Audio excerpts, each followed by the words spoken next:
అందరికీ నమస్కారం. మాఘ శుద్ధ సప్తమి సూర్య భగవానుడి పుట్టినరోజు. దీన్ని మనం రథసప్తమి అని ఎంతో భక్తితో జరుపుకుంటాం. ఈ రోజు నుండే సూర్యుడు తన రథాన్ని ఉత్తర దిశగా ప్రయాణిస్తాడు. అదే ఉత్తరాయణ పుణ్యకాలం యొక్క అసలైన ప్రారంభం. 7 గుర్రాలు వారంలోని 7 రోజులకు, రథం యొక్క 12 చక్రాలు 12 రాశులకు సంకేతం. ఈ 7 గుర్రాలు కేవలం వారంలోని 7 రోజులు మాత్రమే కాదు, మన శరీరంలోని 7 చక్రాలకు, సూర్యరశ్మిలోని 7 రంగులకు సంకేతం.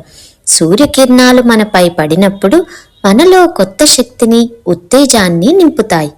రథసప్తమి రోజు సూర్యోదయానికి ముందే స్నానం చేయడం ప్రత్యేకం. జిల్లేడు ఆకులను తల మీద, భుజాల మీద ఉంచుకొని స్నానం చేస్తే 7 జన్మల పాపాలు, అనారోగ్యాలు తొలగిపోతాయని మన నమ్మకం. శాస్త్రీయంగా చూస్తే జిల్లేడాకులకు సూర్యరశ్మిలోని శక్తిని గ్రహించే గుణం ఉంటుంది. చలికాలం ముగిసి ఎండలు మొదలయ్యే ఈ సమయంలో ఈ స్నానం మన శరీరానికి వ్యాధి నిరోధక శక్తినిస్తుంది. ముంగిట రథం ముగ్గు వేసి ఎర్రటి పూలతో అలంకరిస్తారు. సూర్యరశ్మి తగిలేలా బయట పొయ్యి పెట్టి ఆవు పాలు పొంగిస్తారు. ఆ పాలతో చేసిన పరవన్నం సూర్యుడికి నైవేద్యంగా సమర్పిస్తారు. ఈ రోజు చిక్కుడుకాయల రథం ఎంతో విశేషం.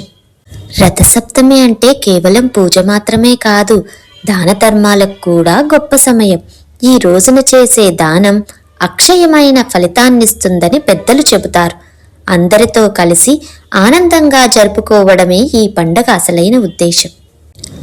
ఆరోగ్యం భాస్కరాదిచ్చే అంటే ఆరోగ్యాన్ని ఇచ్చేవాడు ఆ సూర్య భగవానుడే.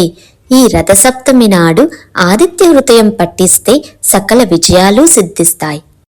ఈ వీడియోని లైక్ చేసి సబ్స్క్రైబ్ చేయండి. వీలైనంత వరకు స్నేహితులకి, సన్నిహితులకి అందరికీ షేర్ చేయండి. ధన్యవాదాలు.